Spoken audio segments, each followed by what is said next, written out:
guess there is one thing that we know Donald Trump has sparked on both sides, and that is people voting. There's a record number of people voting in several states. It looks like we may have record-breaking numbers all across the board, whether it's early voting, mail-in voting, or we're anticipating a lot of people coming out on Tuesday.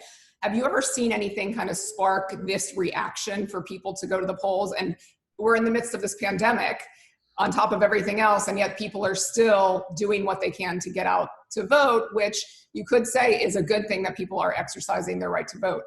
This is unique. This election, presidential election, is already unique in that we have never seen anything even close to the number of votes cast before the last voting day, the first Tuesday in November. Now, it's early to say what the effect of that will be, but we do know that we've never seen anything like this pre-voting. This is due to a lot of different things. Number one, the passion with which many people view this election is a factor. But other factors are, it's been made much easier to vote in advance, to vote early through mail and other ways than has ever been the case before.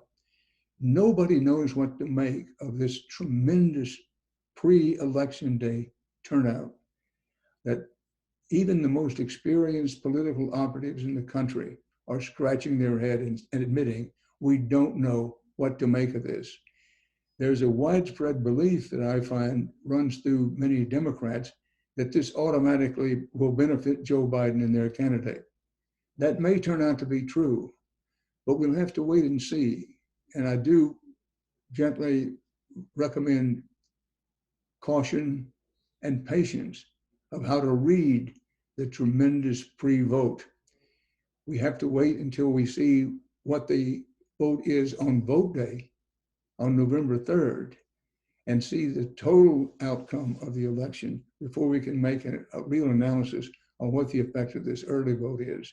But compared to other years, this is a tsunami of early voting. And I think it will be this way going forward. I can't see the country going backward.